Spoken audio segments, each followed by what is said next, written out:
I'm very pleased tonight to tell you that we do have a writer, a Rockport resident named Lisa Martin, who has recently returned to Rockport and Cape Ann after a journey out to the West Coast and some multiple adventures that we're going to tell you about.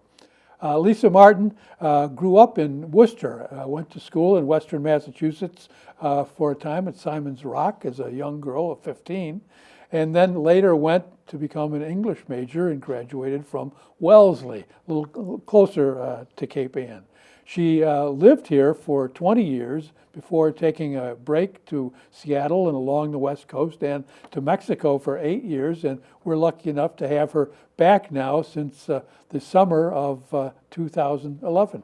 Lisa Martin, welcome to the Writer's Block. Thanks, John. It's great to be back, and I think that last time I was on your program, I had just started my PR company, or it was rolling, and that was maybe 18 years ago. That was 18 years ago. We both look great. It's wonderful. You keep saying that, I'll keep saying that. Okay. I'm glad to welcome you back on the show. I don't think every 18 years is too often to have you as a guest and catch up on what you were doing.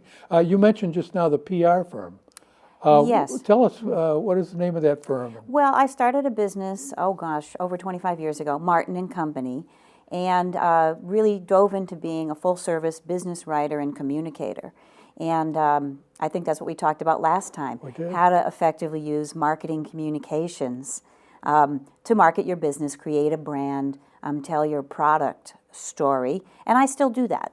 The detour I took into international philanthropy and fundraising and working with some other clients in that field has really made me passionate about how one can use the art of storytelling for fundraising, grant writing, and other aspects of enterprise. Well, I'm glad you mentioned that because we talk about poetry, we talk about fiction, and we don't spend enough time on a very, very important kind of writing, business-related writing. Now, you formed a PR firm on Cape Ann, and you were running that, and then you left Cape Ann and went west.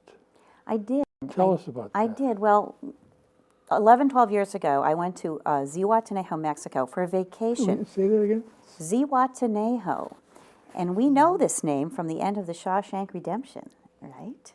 And it's a beach resort town on Mexico's southern Pacific coast, about 4 hours north of Acapulco. Where the movie ends. Well, that's where the movie ends, right. And but it's a city of about 120,000 people, and you can go there for a tropical vacation. It has a resort district called Ixtapa, luxury hotels, and it has an original fishing village. And I went there with some Cape Ann friends for a yoga retreat, and that was in 1999. And at the height of my PR firm, I thought I could take a vacation.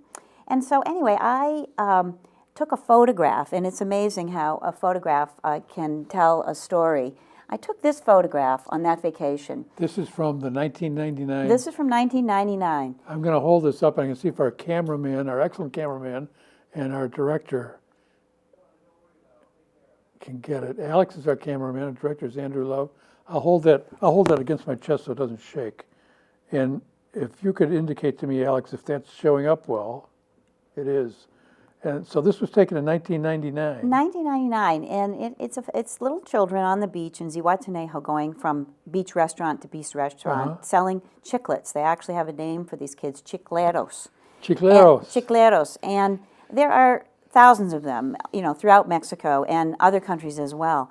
But when I developed my film and came back to Rockport after that vacation, this photograph haunted me, and I just was so curious about the story of these children that the next year when I went back for my great yoga vacation, I got really nosy and asked about them. And I learned through a line of inquiry that there were really, thousands of these kids right in the very city of Zihuatanejo who really did this for a living to survive. They didn't have access to education, and many of them, their first language was not Spanish. They're indigenous children migrated to the coast from mountain villages. So as my nosy line of inquiry took me and my, determination to find out the story, I ended up taking a taxi into a barrio, into a neighborhood not far from where I was staying, and stumbling across a little rustic school and met a remarkable woman who had indeed started a school for the street children, for the chicleros. And our lives merged and intersected for the next 10 years, where I became more and more interested and more obsessed in helping her achieve her dream of building a decent school and changing the course of these children's lives, indeed their life story. So I went on a big adventure, which pulled me west to Seattle, which was a great place to commute and fundraise up and down the western quarter of the country. And I, was her partner in building a school in Mexico for 500 So children. this vacation took a turn. There was just a life surprise there in that first vacation. Yeah, a very unexpected. And I think this happens to people sometimes when they travel to another country or to another place. We see a story that's not ours, but somehow we're compassionate, we can relate to it. And I think the thread that connected me in hindsight, to these children and their desire for education was kind of my own burning desire to have a good education as young as 14, 15, which helped me to get into college at 15 and then go on to Wellesley, self-funded. And, I'm kind of a literacy enthusiast.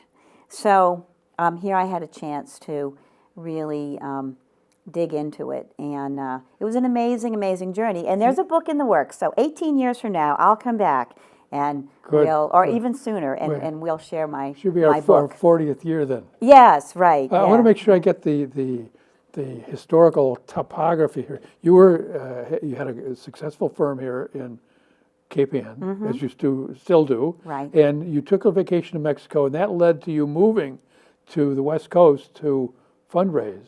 Yeah, I ended up, yes, And exactly. then after the school was built, you decided to come back to the center of the universe here on Cape Ann?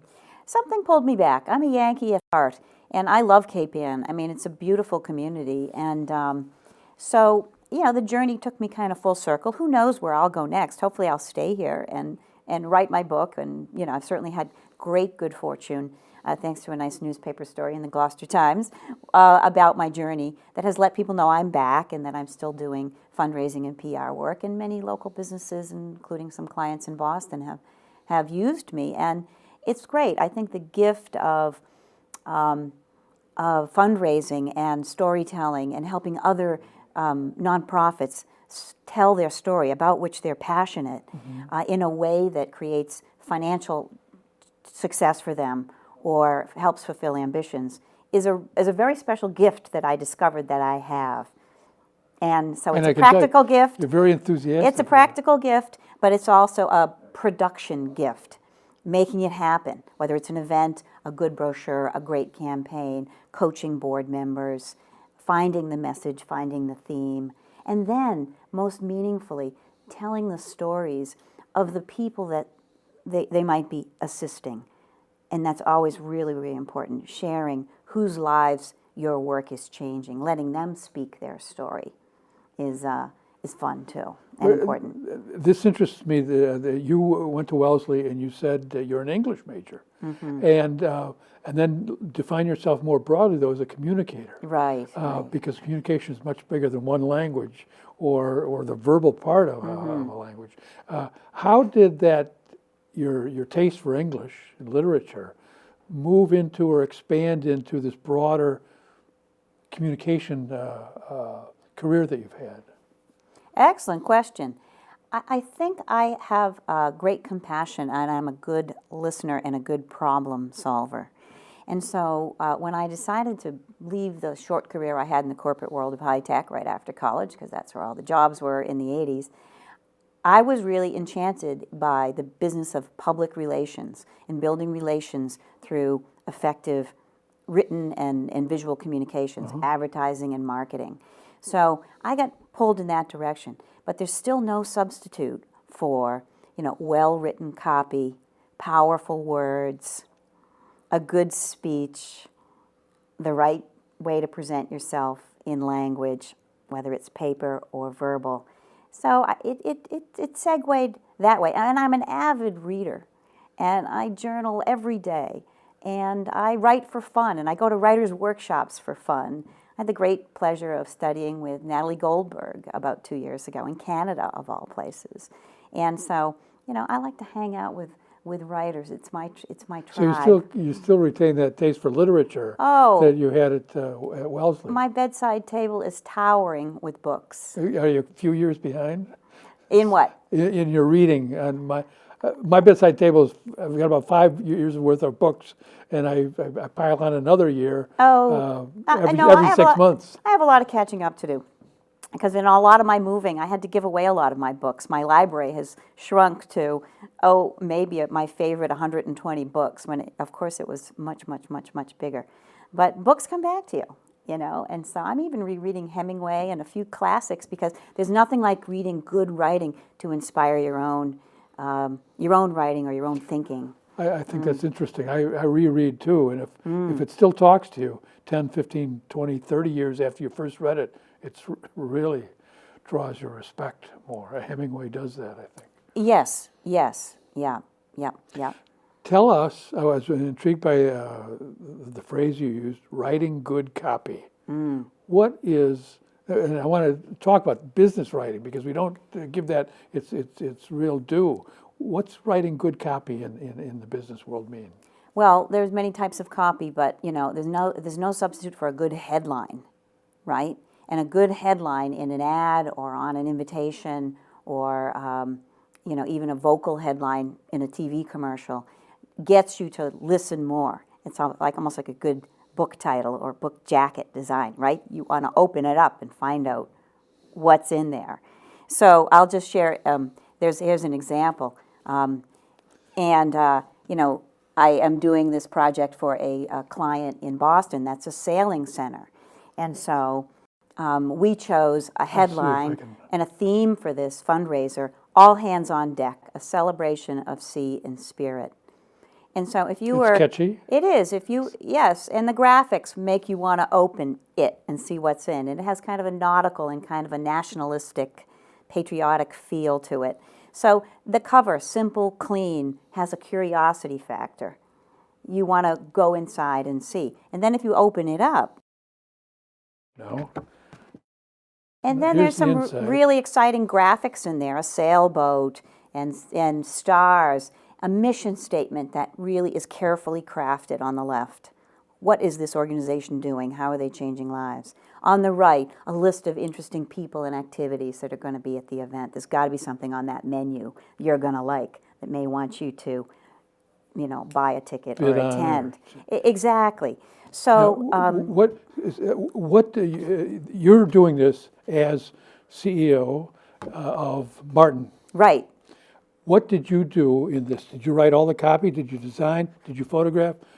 Did you do parts of those elements? Design the theme, write the copy, work with a graphic designer to make chose the photographs, because they had them already taken, and made the whole thing a storytelling piece, really. And then we're producing the whole event. And the whole event has the same colors and ambiance and nautical decorations, nautical things in the silent auction, speakers who are, sailors who have overcome amazing obstacles in their lives, who are going to say something inspirational about how this program changed their lives. I'm really intrigued that where the English major meets business fundraising, and that artistic. Those artistic touch points, because I think most of the writers we have on don't have their feet on the ground enough to. Well, they probably spend a lot more time at the computer. Think about the business world. Yeah, they probably spend. I'm a little jealous of them. They probably have a lot more time to spend in their attics or over 4-hour stretches with coffee and at their computer writing about things they are trying to for themselves or their dream book. Someday I'll get to do that. Now I have to become. I am other people's voice. And that's a really interesting thing. And a lot of people who go into the writing world, I encourage people to be English majors, because there's 1,000 ways to take your career. You don't have to become a teacher and then write poetry and work on a novel and a PhD and all that stuff. I mean, the art of communicating is multifaceted. So a wordsmith is just maybe one piece of my personality. Certainly, building relationships is another. I love working with diverse people, diverse languages, countries, international cultures. So I'm a bit of an explorer. I very much so, I'd say. That's good advice to be an English major. I was an English major, and I don't regret it, although it didn't lead immediately to hedge funds or any kind of vast wealth. Tell us what your advice would be to people going into college or thinking of going back or just thinking about expanding their language skills, who also think, well, maybe I'd like to make some money too. What would you advise them if they're starting out? If they're starting out, well, there's, never not take basic English and grammar classics, because even if you are the texting generation or have never touched a typewriter in your life, or maybe not even use a pen anymore except to sign checks, you really need to know how to speak and write well. The resume, classic example. I help a lot of people edit their resumes, and that all-important cover letter, even if it is just an email, you have to learn how to market yourself in today's world. So good basic business writing is going to be key to just getting a job. It's still really important. So the basics. Yeah, yes, absolutely. And then I think that a career in journalism, advertising, public relations, international relations, nonprofit, fundraising, grant writing, government, they all require really good writing skills. And they could all evolve out of an English major's basic education. Yeah, absolutely. Oh yeah, we are not a dying, this is not a, it's cool to be an English major. I didn't have a choice. Agree. It's what I wanted to do. Journalism might be shrinking a little, but, yes. But you've mentioned these other avenues that are opening, expanding. Right. There's a never-ending need to help people craft a good story, a good presentation. I think today it's just a bit more multimedia, Speaking of that, do you have a website? I do. Tell us what that address is. Sure. lisabmartin.com, just my name. And I really am not a heavy user, I never did, of blogging or putting a lot of stuff on my website, because I really don't have the time. I'm so busy producing those kinds of things for other people. So when I get more time, hopefully now that I'm back on Cape Ann and I'm not traveling so much. lisabmartin.com. lisabmartin.com. Yep, that's where you can find me. And that tells a bit more about all the different kinds of clients I've worked with, from banks to car dealers to very interesting nonprofits to high-tech companies. They all have to tell their stories. And the school you discovered in Yes, Mexico. my little school in the NETZA, N-E-T-Z-A, the NETZA school in Zihuatanejo, Mexico, which I'm really proud to say is 100% locally sustainable. It went from a scrappy little cluster of tar paper shacks, helping about 100 kids who were coming sporadically, to, at its peak, having over 500 kids, plus kindergarten, graduating, going on to middle school. Some of those kids are now even in college. I've created a scholarship fund that I'm still managing for those kids. But the primary school is 100% locally sustainable, and we worked really hard with our local partners with that model. And how much were you able to raise for the school? Well, over time, and we always combined whatever we raised with a commitment from the local government, the parents, Rotary, lots of 4- and 5-way matching. Yeah, personally, I raised over $500,000. Wonderful. Yes, and and not penny drives in schools. I mean, every dollar counts. Campaigns for cement at $10 a bag. We raised $100,000 selling bags of cement to people. Really? Yeah, so we could build classrooms. So there was a result, and we could show the result, in photographs, and we could tell the story about people's investment and where that was going. So, pictures are a big part of storytelling. You brought some books by different people who have written about storytelling and have Yes. written about money. Yeah, Can fundraising. you tell us a couple, show us a couple of these? Sure, and then tell us, absolutely. I would say. Tell us why you recommend it. And well- I just got the 5-minute signal Great. Well, from this is a Alex, so favorite book. If you just hold up the cover, I'll tell you. This Anybody is The Soul of Money.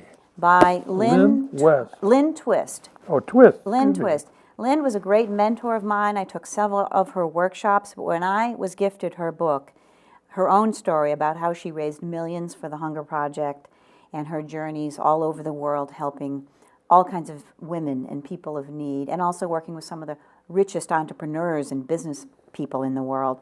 She really does see the art of raising money, moving resources where there's too much of something to where it's really needed as sacred work. So you recommend this? I highly recommend it as an inspirational book for people who want to feel good about the world and good about sometimes the challenge that fundraising seems to be. Terrific inspirational book and a great friend and mentor of mine. So And this that's is a very, The Soul of Money. the soul of money. And here's Yep. another one. This is Storytelling for Grant Seekers by Cheryl Clark. Tell us about storytelling for grant seekers. Yes, a lot of people wonder how you get grants. And I was very successful at getting grants. And a big piece of it is, first of all, pick your targets. Know, that the grant fits the kind of need you have. Try and find a relationship with that organization, even if it's through a nonprofit that's somewhat like them, and you call up the executive director and say, how did you do it? You need a connection. But storytelling and sharing the impact of your results, your ambitions and the impact of your results is really, really what people want to know. If you were to give me $10,000, John, I'd want to report back to you in 6 months exactly what I did with that in a beautifully written letter with photographs, and you'd be happy. So you have to be transparent about that. Oh, you absolutely have to be truth-telling, transparent, and factual. But I think in a way, you create a visual picture of how you've changed the world, or built the school, or created the literacy And program. that's wonderful to be able to say that I've had something to do. The world's going to be a little better after I leave than it was when I came in. Yes, because I think people who are gifting and investing in our world through the sacred channel of nonprofits, it's really an act of trust. It is It's indeed. a sacred trust. I just got a minute and a half ago, I got the 3-minute signal Great. from Alex, so I'm going to have to begin to wrap up. Absolutely. Lisa Martin, lisabmartin.com. I want to thank you very much for being on the Writer's Block and sharing some of your wisdom that moved from literature to fundraising and public relations. It's a real interesting show for us to expand beyond the usual into these new worlds of writing. Thanks for being with us. You're very welcome, John, and I will be happy to return whenever you wish to invite me. Good, I will. Thank you out there in TV land as well for being here with us on the Writer's Block. If you've learned something about writing and literature and public relations and fundraising and energy from Lisa Martin, then the Writer's Block has done its job. Thank you again, and I hope to see you next week on the Writer's Block. Good night.